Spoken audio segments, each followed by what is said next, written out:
'Tis the season for those irresistible ginger thins, cozy blankets for cuddling by the fire, and making home warm and welcoming. For one-stop holiday shopping, visit your local IKEA or ikea-usa.com/holiday.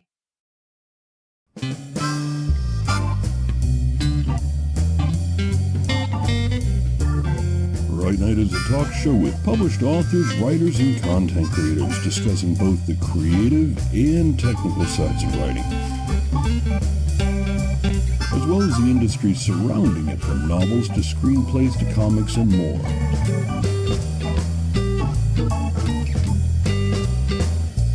And now, here's your host, author Travis I. Sivart.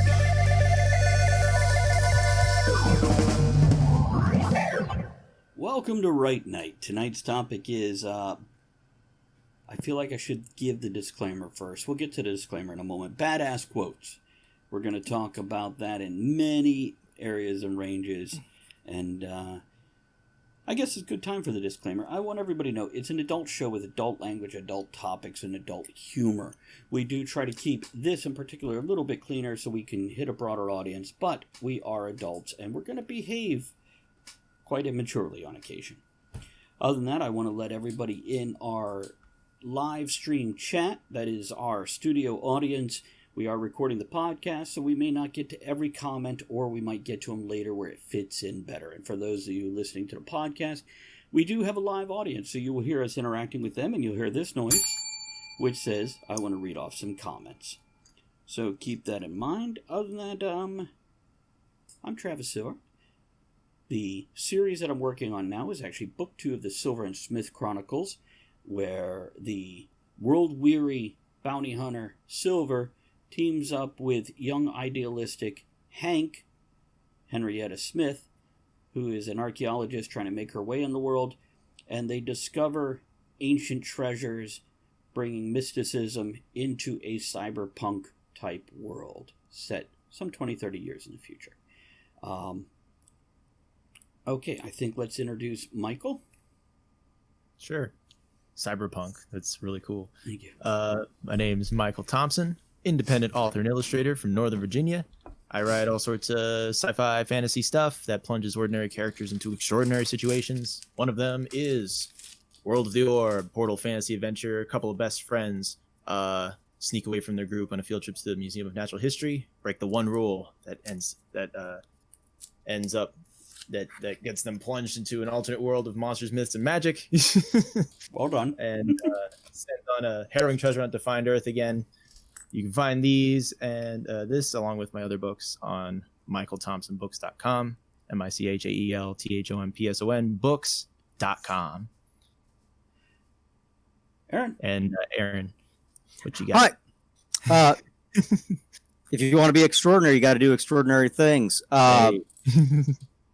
Master tradesman, former Marine, doctoral candidate, locksmith, jack of all trades. Been published in the Army Times, Army University Press, written persona non grata. Basically, I do it all. Specialization is for insects. That's a Robert Heinlein quote. What you got, Travis? What are we doing tonight? I want to remind everybody that you can pick up my books at bit.ly/TravisBooks. That's bit.ly/TravisBooks. And Aaron's books at bit.ly/Aaron Kennedy. That's AARON Kennedy, like the previous president. Other than that, I want to remind everybody, we've got our new Christmas merchandise out there. And you can find that by going to bit.ly/tavern merch, as well as the standard silly t-shirts, coffee mugs, stickers, etc. to support the channel and show your support. Redundant, but there it is. Oh, that redundant. True. For our chat, what are you guys reading? What's your creative project that you're working on? What's going on with you? Let us know about that. And don't forget to check out our other podcasts, such as Talk of the Tavern, which is known as Horribly Inappropriate, Terribly Amusing, and Stealing for Survival, which is our fantasy apocalyptic role-playing game that takes place in the same world as my Portal series. Now, tonight's topic, badass quotes. I have no idea where we're going with this. It's I assume this is going to be a little fun, a little crazy. Probably going to touch on movies, books, things that we've written, because I know these guys have written some incredible quotes. I don't remember any of mine. Really, I don't. So how about we start with Aaron, who is rubbing his little paws together like a chubby praying mantis. Not that he's Hey, chubby. I've lost 15 pounds this week. Really? Seriously? Well, yeah. The raw chicken and friggin' coffee diet will do that for you, sir. Raw chicken. No. Actually, I'm back on keto diet. I'm trying to trim down. I'm running a 218-mile virtual run. The Marine Corps is hosting this one. Again, if you want to be extraordinary, you got to do extraordinary things. Perfect. So I am looking at Michael's wall, and on my screen in the lower right-hand corner, I believe I see Ash, and Ash is the king of friggin' badass quotes. Hail to the king, baby. That's right. That's right. And we want to insert some of these quotes because he says some great one-liners. Like, this is my boomstick, baby. Good, bad. I'm the guy with the gun. Exactly. My thing is, whenever I watch a movie or I read a book, and I mentioned one, I believe, last show, like, hey, build a man a fire, he'll stay warm for a night. Set a man on fire, he'll stay warm for the rest of his life. Things like these. These are the things I take away. These are the things that make Aaron's brain work. I remember Ash because he's got these stupid quotes and they just sit with me. There are things that I remember from Star Wars. Okay, my wife's tagline for her jail email, okay, Her job is I'm gonna jail. Huh? Her job. Her yes, her employment. job jail email. She's the HR manager for a regional jail, and she's got. I'm gonna friggin' turn to her real quick to make sure I get it right. Yeah, everything's good here. It's all fine. Everything's good. It's Han's quote when he's when he's in the jail section. How are you? Right. Yeah. Right. Yeah. How are you? That quote. She's got Han's quote from there because it's a great takeaway line. Those kind of things are what I remember. The little pop culture references. They're stupid. They're fun. Who here can quote 80% of The Princess Bride? They're Inconceivable! badass quotes. Why are you smiling? Because I know something you don't know. And what is that? I'm not left-handed. I have to admit, you're better than I am. Then why are you smiling? Because I'm not left-handed either. That's good. By the way, I have loaded 8 new Princess Bride quotes into my soundboard that you guys can't hear them, but I will be playing them throughout the Magic. evening. Let me explain. Let me explain. No, Let me sum up. Or the one about using small words. I'll explain, and I'll use small words that you'll be sure to understand, you warthog. Let me summarize. Buffoon. There we go. It's so yeah, we have there, and one of that I put up that I love. It's Vicini, and I'm gonna play it, then I'll say it. I can't compete with you physically, and you're no match for my brain. I can't compete with you physically, and you're no match for my brain. That's one I quite often use when streaming my writing, but not towards the viewers, but towards the characters in the book. Because I always, as much as we love a good battle scene, I do believe it's the more than just the physicality of a character that brings you through. Right. Yeah, it's true. So, I've got a few things here, and I don't want to cut Aaron. Okay, I'm going to cut Aaron. I'm sorry. No, that was just my lead-in. Go for it. And I'll turn it over to Michael here. But some things I want to look at is why do we love them, and why do we create them when we write? You know, what is the drive behind it? Are we creating a soundbite, or are we punching a point home with this thing? And the third thing I'm going to add, which I wanted to interrupt with this earlier, the king of badass quotes in movies, Arnold Schwarzenegger, all through the 80s. Dumbass Oh, quotes. definitely. Okay. I'm going to sit back now, give Michael the stage here, and go, Michael. I like what Joe said here. The first badass quote that comes to his mind. I'm here to kick ass and chew bubble gum, and I'm all out of gum. And I know that's from another movie. It was also said in the Duke Nukem game, and I actually have John St. John's autograph, the guy who voices Duke Nukem. He was the MC, I think you would call him, at Ring of Fire Con.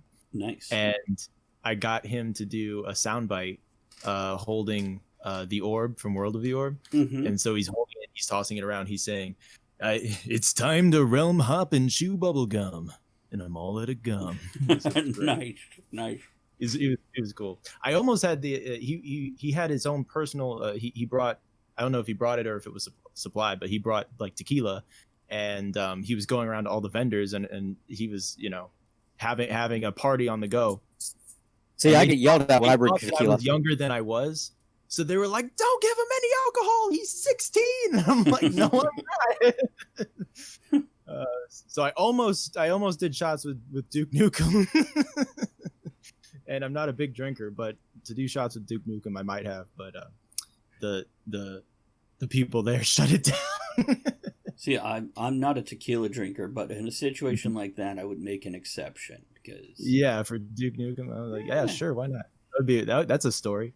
But yeah, I think badass quotes as they emerge. I think lots of the quotes like emerge in my mind first, and then we find out like where they go in the story. And I think Aaron, you were talking about an Icarus Black quote that you have in your mind that you're gonna find a spot for or write your way toward that, right? Was that the governor one? Maybe, yeah. I posted in chat was the and this is because I'm building not the villain but an antagonist. It's just kind of setting the stage, and it's Governor, make no mistake, the Federation has fallen. We are custodians of rubble. It is not a question of if, but when we cede our power back to this regime. So you must ask yourself whether you would like to do it with a pension or from the other side of an airlock. That's great. That's great. And you know what? It sounds like a what is it, like a more like technically minded, like Dirty Harry kind of quote. You know what I mean? And I wanted to get somewhere between like a Grand Moff Tarkin, and I wanted halfway between Grand Moff Tarkin and an Albus Dumbledore. Because I don't want the character to be evil. I've kind of set him up. He's a con artist. His position is actually chief auditor. He's going in after this kind of evil empire has fallen, and he's telling him, hey, all you've got to do is fix your stuff. With MailChimp, you get a whole lot more than a URL. You get an all-in-one marketing platform to help drive sales. That means you can connect your data to make more informed, smarter decisions, and you get powerful automation tools like our Customer Journey Builder to ensure you never miss an opportunity to turn shoppers into loyal customers. So if you're ready to integrate your marketing and boost sales, get started today at MailChimp.com/smartmarketing. MailChimp, built for growing businesses. Before the real guys come in and just start lopping off heads. Yeah. I'm here to kind of help you fix things.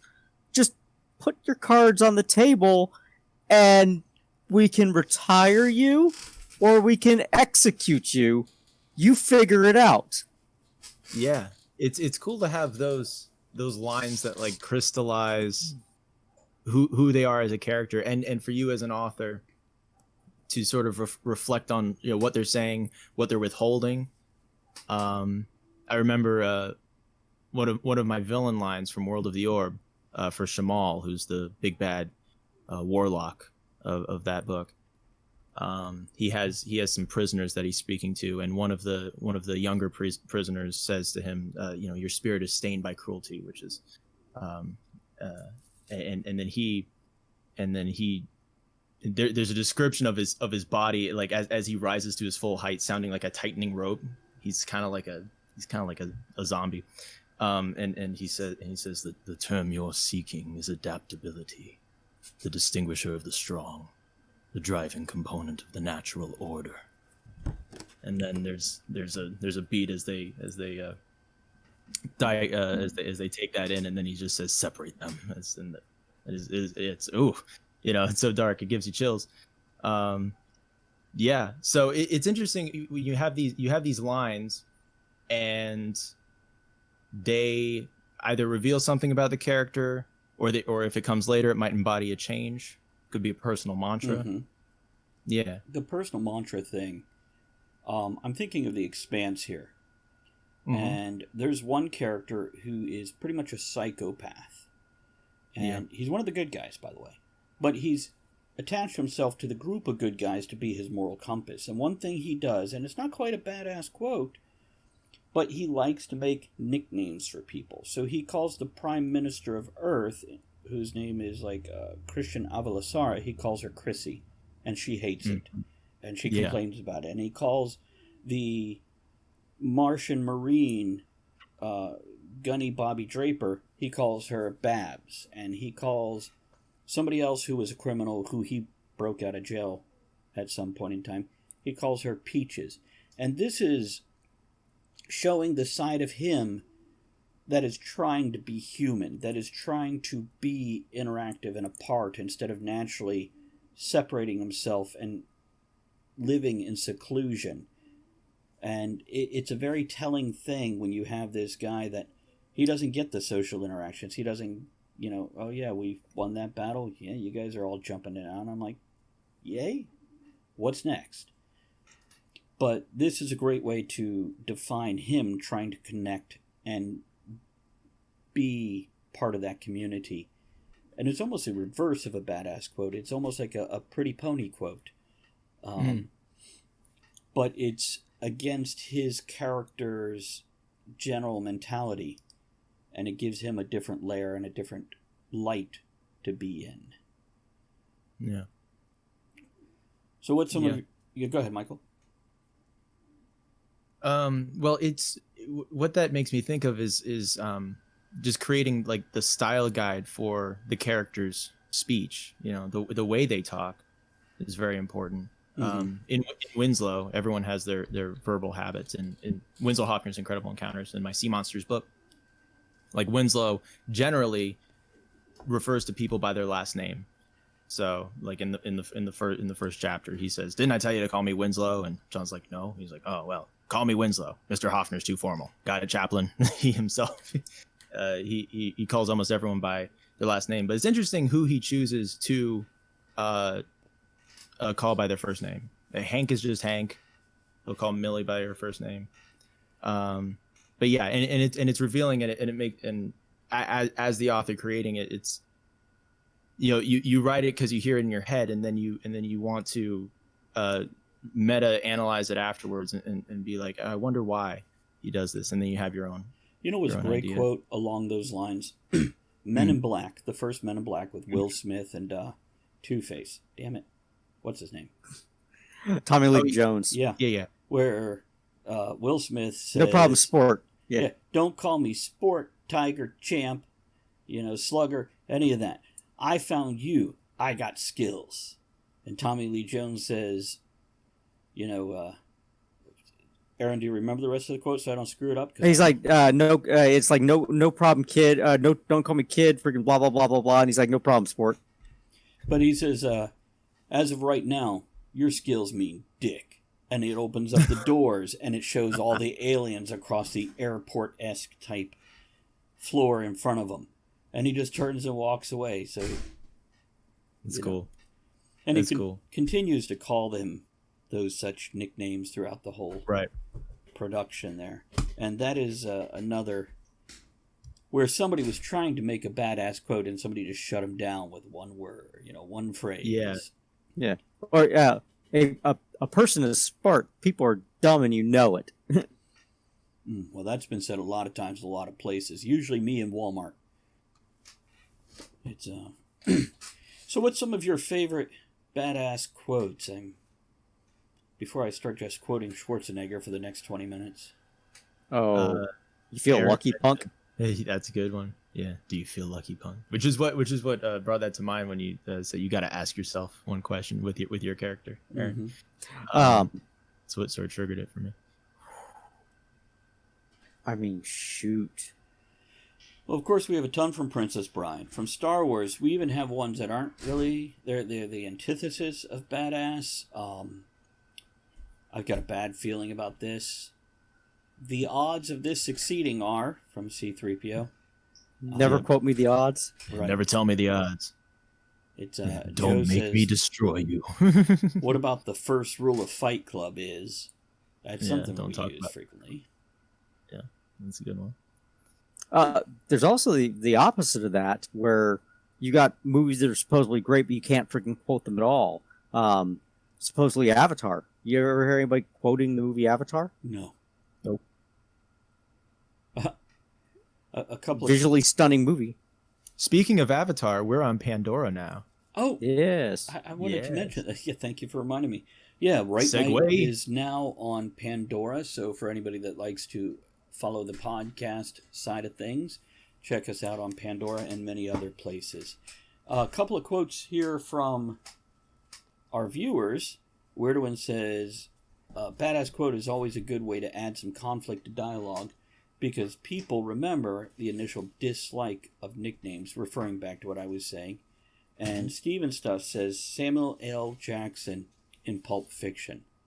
Yes. Oh my goodness. No, yeah. Hand me my wallet. Which one is it? It's the one that says badass mother. Mm-hmm. I think most of what Sam Jackson says is pretty quotable, usually. Mm-hmm. Oh yeah. Hang on to your butts. Which one I'm was that? sick and tired of these on this plane. Yeah. No, we can't swear. I did give the thing, especially with the thing like badass quotes, we're going to have adult words in it. So, Oh, I know, but I'm trying to be good. well, we can use it on occasion, when it fits best. It's my duty to please that booty. Joe, is that your personal quote, or is that from a movie or a book? It's actually that's actually up on top of my friggin' headboard. Why is Joe quoting your headboard, Aaron?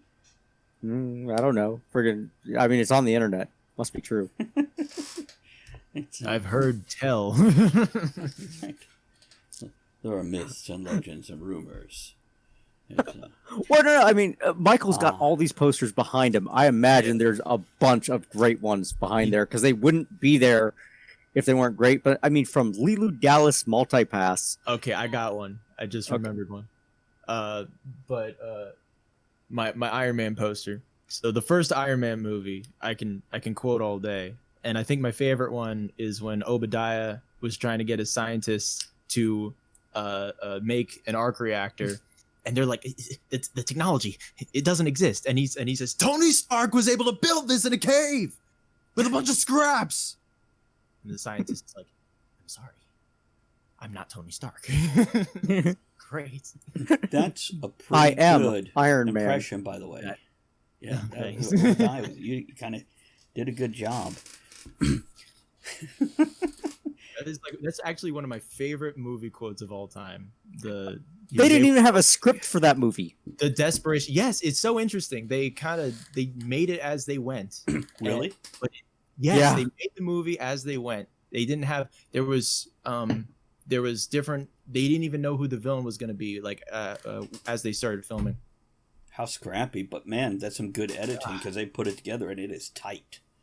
It's brilliant, and it has some really good practical effects, which you didn't see a lot of later on. But just little wires and like little parts on his arm when he's like first building the thing, and I love practical effects. It's Joe says, "How can we forget? Say hello to my little friend." Yeah, that's a good one. And Weirdwin says, "Quote: A true warrior would have asked what the red button does." Okay, Can we pass that over to my D&D group? Because they pushed the red button last week. It's of course, one person pressed the red button. Everybody else was like, don't do that. Yeah. Hey, hold on. Let's stop right here and say hello to Dropsome. Thank you for that subscription in the middle of Right Night. Appreciate that. Here's to you, man. And thank you for Dropsome. Everybody everybody else who is chatting. You're all subscribers, and I appreciate all of you. Thank you very much. There's my favorite quote. She just got home. That's what she said. See, there's a quote from Andrea. Andrea says, That's what she said. That's what she said. It's always great when I use that quote on her. She's like, "That's right, I did say it." We constantly, in my friend group, quote Bonesaw from the first Sam Raimi Spider-Man film, which was Randy Savage's character. And so anytime there was a period of time in college whenever anyone accidentally said the word 3, then we would all be like, "Ooh, 3 minutes," you know? Which is when Spider-Man is in when Spider-Man is first getting started and he's in the pit to try and get money for a car to impress Mary Jane. He has to last 3 minutes in the pit with Bonesaw. I couldn't remember when he was in there. But now I do. Yeah. Steve says, when you need to shoot. Don't talk. And Joe, yes, it can. Joe says, do you know Xena Warrior Princess? Can Xena's war cry be considered a badass quote? Sure, and if you can do that, I'll be impressed. Lucy Lawless right there. There we go. Here's a great... With MailChimp, you get a whole lot more than a URL. You get an all-in-one marketing platform to help drive sales. That means you can connect your data to make more informed, smarter decisions, and you get powerful automation tools like our Customer Journey Builder to ensure you never miss an opportunity to turn shoppers into loyal customers. So if you're ready to integrate your marketing and boost sales, get started today at MailChimp.com/smartmarketing.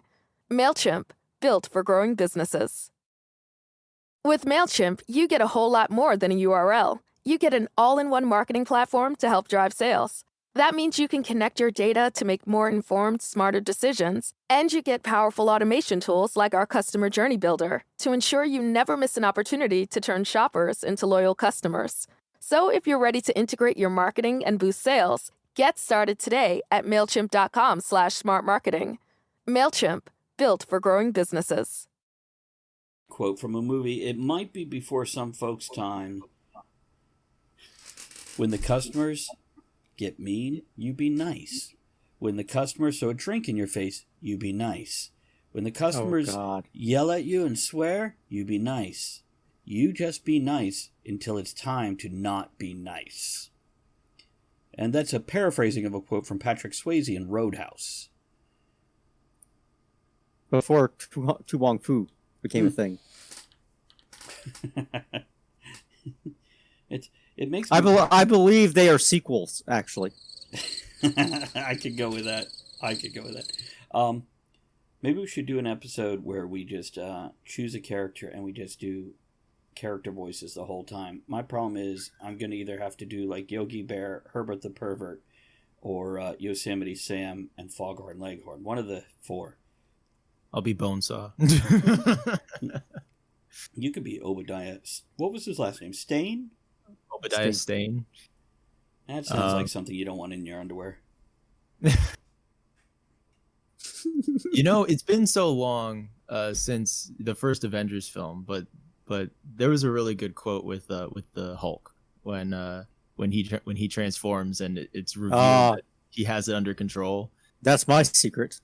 I'm always angry. It's so good, and he delivered it really well too, because it's like, you know, a little bit of like a little bit of sadness almost. It's like because that's when the Hulk was really, you know, a monster that he was like keeping contained, right? You know, I'm always angry, and then and I was like, oh, that was such a good moment. I thought that tied in so well to the final scene in the Incredible Hulk movie. Yeah, it really did. You know, where he had his blood pressure monitor on and he's purposely pushing it. Yes. Where instead of trying to control it and keep it in, he's like, how can I trigger this? And also his quote, not that, it's kind of a badass quote. He's like, you know, I put a gun in my mouth and pulled the trigger and woke up as him spitting out the bullet or something along those lines. And I'm like, the other guy spat it out. Yeah. That's a good quote right there. Joe says, Woof. yeah, I know. It's I like it. Because we all, I think I got the visualization of when you're that far gone that you don't know what to do and you're ready to end it all. And I got the mental picture of how fast a bullet moves and how fast his body transformed to stop that. Mm. And then, of course, I then, as the movie is rolling forward, I'm picturing, what did the Hulk do once he spat out that bullet? What did Banner wake up to the next morning? Mm. What some of the stuff that I really like is when you say the quote, you're instantly brought to that scene. Yes. Like when you go, "Hey, Mr. Stark," and little things like that, and you're brought to the Central Park scene where freaking Spidey's holding, what is it? Not Obsidian Call, but the other freaking the big guy, and he's pounding on Stark. Mm. And you just got Spidey sitting there going, "You need a hand?" What about I don't want to go. Yes. Yeah. Couple comments from Joe here. What about Harry? Did you put your name in the Goblet of Fire? And he says, Yeah. You know, a show that has a lot of great quotes? BoJack Horseman. Here's one of my favorites. And by the way, I've never watched that show, but I like the quote that I'm hearing. When you look at someone through rose-colored glasses, all the red flags just look like flags. That show does have a lot of great stuff. I believe that's Will Arnett, and he freaking does an outstanding job on it. He also did Lego Batman. He was Lego Batman. Yes. And did a great job there. Darkness. Blackness. Parents are dead. Well, he was in freaking Arrested Development. That was the first place I was introduced to him at, and he does a great job there as Job. Didn't he also do voice on Simpsons or no? He's done voices. Yeah, he's done voices before. Yeah. Okay, Steve's got one right here. Die Hard. Oh yeah. Yeah. They changed quote from "Yippee-ki-yay, motherfucker" to "Yippee-ki-yay, Kimosabi." He says it didn't work and still doesn't and can never be unseen. Was that the TV edit that they did that for, or was that UK. an actual TV in the UK? Yeah. Guys, Breaking Bad. Okay. There's a ton. I am the one who knocks. Is probably the first one you think of. I really like the one where where Hank, his brother-in-law, spoilers, but his brother-in-law like sort of figures things out, and they have a fight in the garage, and then Walt, Hank says to him that I don't even know who you are anymore, and then Walt is looking all like broken and stuff. He's like, if that's true, if you don't know who I am, then it would seem that the best course of action would be to tread lightly. See, I've never actually seen Breaking Bad. I thought of Break Point as soon as you said that. So I was thinking Keanu Reeves, who's also got a lot of great quotes from Speed to friggin', which is I haven't seen John Wick either, but Speed's got friggin' shoot the victim or shoot the hostage. To friggin' The Matrix, there is no spoon. Whoa. I know Kung Fu. Right. Bill and Ted. Dude. Excellent. Excellent. Be excellent to each other. Mm-hmm. It's okay. So let's shift this away from all the quotes that we love, because this will just be a whole show of us quoting other things. Let's talk about creating these quotes. Because I find if I have to try to make these quotes, they feel trite and contrived and fall short in some way. On the other hand, usually it's right after I lay them down. When I go back to do the edit, I'm like, oh, wow, that was good. I like what I put down there. Yeah. And this is something we mentioned in a previous episode about just constructing it wasn't the perfect sentence. How was that phrase, Michael? Yeah. Crafting the perfect sentence. Yeah. There we go. It's and a badass quote is that, and it doesn't necessarily, usually a badass quote in our head comes from a character. But other times it's not. Sometimes it is the narrator or in the description. It's one key phrase within a larger picture that just stands out. I had a great one. In Winslow too, which I don't want to reveal yet because it's not out yet. But That feeling is spectacular. Weirdwind says one of my favorite lines in a story is, "It smelled like Cambridge," which I don't know the quote, I don't know the book, but yeah, when you hear "it smelled like Cambridge," you do get an image, almost an olfactory image, as your mind goes, "What's that mean?" and starts dropping little drips of sensation and sensory perception into your mind of what Cambridge would smell like to you. You know, maybe ivy, maybe old books, maybe panicked college students all blended together, the waft of coffee, the smell of the library and all those books, the ozone of laptops in the modern era, in a previous era, not so much. You know where else has some great quotes? Dead Poet Society. I haven't seen it, but I know the quote, so you know it's good. It's definitely worth watching. Same with Good Will Hunting. And they're kind of in the same bracket in my head. Captain, My Captain, which is actually a quote from a famous poem. Joe says, I read something in Consider This by Chuck Palahniuk that might be relevant to the idea of creating quotes. He says that the job of... Author of Fight Club, for those not familiar. Thank you. He says, the job of a creative person is to recognize and express things for others. The best writers seem to read our minds, and they know exactly what we've never been able to put into words. You don't Very know. well. Here's a badass quote from my history. Not from a book, but it was one day, I guess I was 13, walking down the street with a young lady. And this is one of those things, it was a turning point in my life as somebody said something to me. And we're walking down the street, and I said, your voice is... Because I was talking about her voice, and your voice is like, I can't describe it. She's like, Travis, you can describe anything. And then I said, your voice is like a pink fluffy cloud. And that's all I remember. I don't remember where we were going. I kind of remember the street we were on, oddly enough. But I don't remember what she looks like. I don't remember her name. I don't remember what hair color or clothes she had on. But I remember that. And that was something...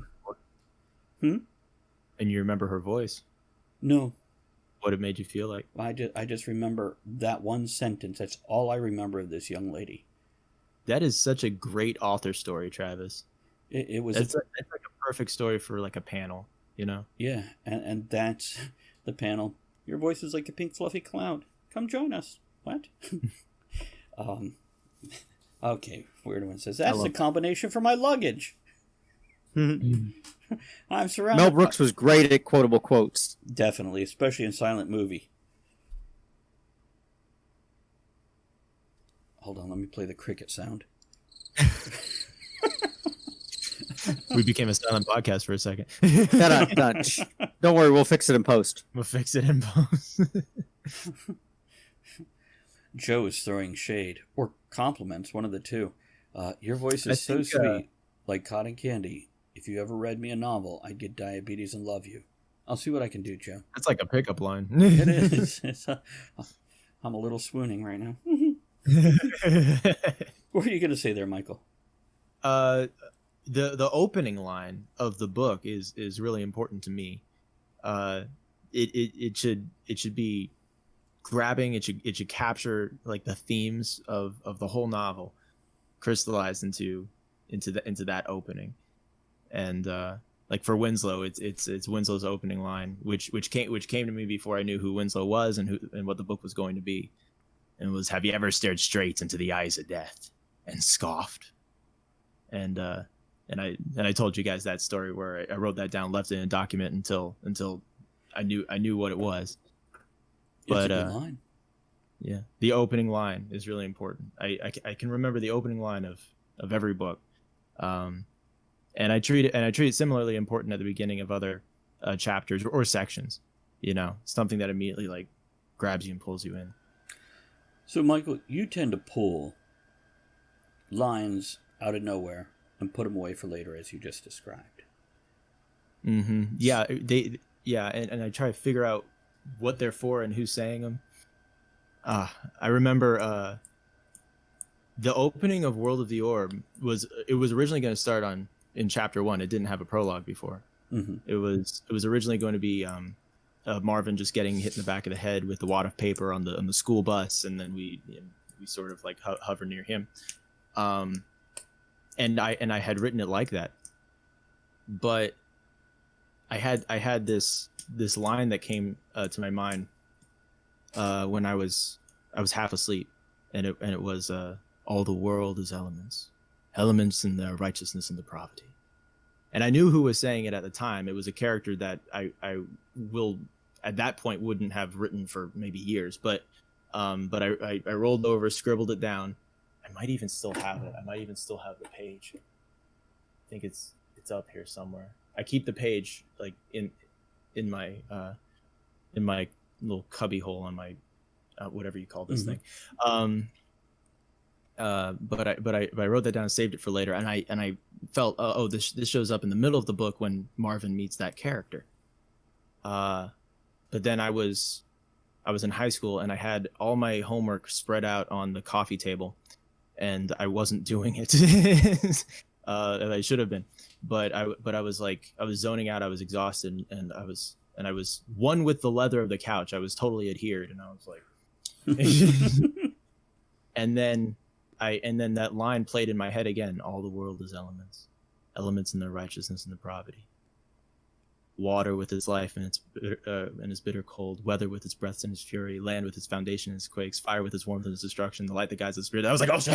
And I jumped up because it all started playing in my head, and then I ran upstairs. I never run that fast. And I wrote it, and it was like my favorite thing I had ever written. And it was called The Master and His Student was the name of the prologue, and I just put that right at the top, right at the beginning of the book, because it encapsulated everything that the book was about, all of the themes. It was all unified right there. It was beautiful. Makes you want to read books slower so you can soak it in instead of devouring them quickly and moving through them. Yeah. Pacing and rhythm is important in lines too, for that reason. It is. You know, choosing the right words that have the right amount of syllables. You know. It's true. It's true. Okay, so what about you, Aaron? When writing these quotes, where do you pull them from? Do you make them before and place a scene around them? Do you realize it afterwards like I do? Or do you go, I'm going to make a great line here and write some good shit? So, keeping in mind that friggin' Persona non grata was written without the primary narrator saying a word. Right. So we have Heart. Heart speaks. And really it's a two-person play where one person doesn't speak. So I've got a couple other characters that have supporting roles, but Heart's the only one that talks throughout the entire book. Mm-hmm. Yeah. And he's mostly his stuff, I wouldn't say it's necessarily quotable. He's got some great lines, but Eri isn't quoted. So the way I've got him kind of phrasing stuff, it's not dialogue. So there's not a whole lot of great quotes and things that appear. I'm doing something different with Icarus Black. I've flipped everything on its head. As of right now, Val is going to be my narrator, and cool. Icarus Black is taking on the role that Heart had. Mm-hmm. So we're seeing all of that dialogue in spoken form. So we're getting her quotes, and then we'll get all the other supporting characters' quotes as well. One of the things that I'm going to see, and this is going to take place in probably book 5, is we'll get another mentor type figure, a guy named Jordan Nasir. And I have set it up as the aftermath of a heist. And what I want to happen is basically you're going to have Val go, this is setting the stage for the scene. Icarus is basically, they're stuck as the bagman, try to get something out of a vault, if you will. Mm-hmm. Hey, they're pinned down. They're trying to escape. And Val goes, "Be right back." At which point, Icarus is going, "What do you mean you'll be right back? You're a ship. Where are you going to go?" Right. So that is the onus of the scene. That is the quote. Where are you going to go? You can multitask. So you've got this Icarus just kind of yelling at Val. And then we've got the dialogue that's going to take place between Jordan and her. And I want that, because Jordan's going to be kind of the straight man to Icarus. And Icarus has never been a big emotional type. You've always had friggin' Val be more friggin' upbeat, positive. Because I've built Val as kind of, when we start off, Icarus starts off 10-year-old girl. Val is not much older, but kind of a 10, 11-year-old boy in a ship's body. They're adolescents. Yeah. Val likes comic books. Because he's he's one of those, he collects them. Why? Because he's a 10-year-old boy. He likes the pictures. It's just one of those, what's he do with them? Nothing. He just likes them. But as we've aged up, he's gotten there, but he's becoming more, they each become more mature as the novels go on, but Jordan's a much older figure in here, so they're getting, the relationships are changing. But the be right back thing disappears as Val's got to dedicate more processing power to get him to her, but he can't dedicate time to talk to her to let her know what's going on. So I thought that would be an interesting scene to take place. It's cool how you think about, processing power in terms of, like, it humanizes the ship, but it's also like it's very ingrained in the fact that these are circuits and stuff, and it's a robotic sort of logic. Well, and Icarus going, the hell are you talking about? You're not going anywhere. You're still right here. Yeah. So she's yelling into the void, knowing that he can hear her, but he just can't respond. Yeah, and calling out those inconsistencies, having your characters call those out, that's such a good moment, because that's so real, and having your characters react naturally, especially like as you're writing it. I think that's a true thing. It's like assessing as they assess the situation with the gloss of their personality. You get fun quotes like that. Well, she's in what she believes actual danger. Mm-hmm. He's trying to fix the problem, and then you've got this other one coming in for a rescue. Within dialogue, is there like a nickname form of Icarus? Is there like a? She uses Ike. Ike, yeah. That's what popped into my mind too. Like I was like, how do you truncate Icarus? Yeah, I think Ike would be. Yeah. Yep. Cool. Jordan refers to her as Black by her last name. Mm-hmm. But she introduces herself to Ike at the beginning of the stuff, so she goes by Ike. Yeah. When Jordan is introduced, he refers to her as Black and calls her that throughout the series. And then towards the end, she gains her own call sign. Nice. Cool. So what I'm hearing here, and correct me if I'm overreaching here. No. A good, badass quote, when we try to write it, we never try to write it. It's a happy accident. It's a moment absolutely. of inspiration. It's in retrospect going, wow, that, and maybe we clean it up and polish it a little. But trying to write this sort of thing, that quotable line that lasts forever, isn't something we do. It just, either it's there or it's not when we're in our mode. Mm-hmm. Yeah. Very good. I would agree. Mm-hmm. Well, on that note, okay, we all like Futurama? Yeah. Great show. We've seen friggin' Disenchanted on Netflix. Mm-hmm. Mm-hmm. Yep. Okay, same writers, same creators. I think and I've mentioned this to Travis in the past, Disenchanted is basically Futurama in a fantasy setting. The problem that it suffers from is that it hasn't been edited down. Mm-hmm. It's still 30 minutes instead of 22 minutes. They haven't trimmed off all the fat. They haven't turned those they haven't taken off all the 7.5 jokes and just left it with the 9s. So it doesn't feel as funny. With these quotable quotes, you lose stuff by not editing. So we're not really...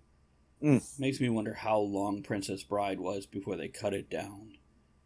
Because that is... Because I think the runtime on Princess Bride, it's only like 120, 130 minutes. Yeah. I think it's closer to hour and a half, hour and 40 minutes, but I could be wrong. I'll look it up right now. And we're going to wrap this up in a moment. 138. Okay. Yeah. Makes me think of catchphrases as well, because like if something's repeated enough, then it becomes quotable. It may not be quotable if it's alone. Yeah, the good news, everyone. Yes. Yeah, exactly. Yeah, the callbacks and the repeat gags. Yeah. I have a bad feeling about this is in that area. There you go. Okay, let's wrap this up here. I want to thank everybody for joining us in chat or on podcast. As you guys showing up makes all the difference here. If you do have any comments, birthday wishes, thoughts on episodes, etc., writenightshow@gmail.com is where you send that. That's WRITENIGHT show@gmail.com. And thank you for supporting the show, as well as all the other podcasts, Stealing for Survival and Talk of the Tavern. Make sure you check them out. Thank you for everybody here who subscribes, such as drops them during this show, as well as everybody who threw bits, subscribed so you can be here and chat, picked up some merchandise, hosted, rated, support us on Patreon or our PayPal monthly subscription. We're going to head out here. Thank you for joining us, and we'll see you again next time on Right Night. See you next time.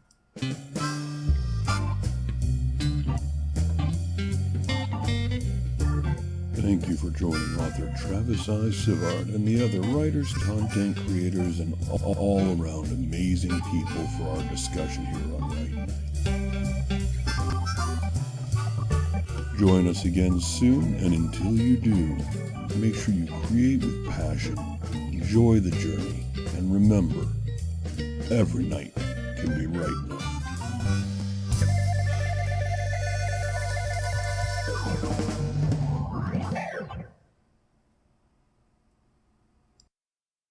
For 150 years, Children's National Hospital has provided exceptional care and groundbreaking research. Please donate today to give children and healthcare heroes a reason to believe this holiday season. Visit childrensnational.org/holiday.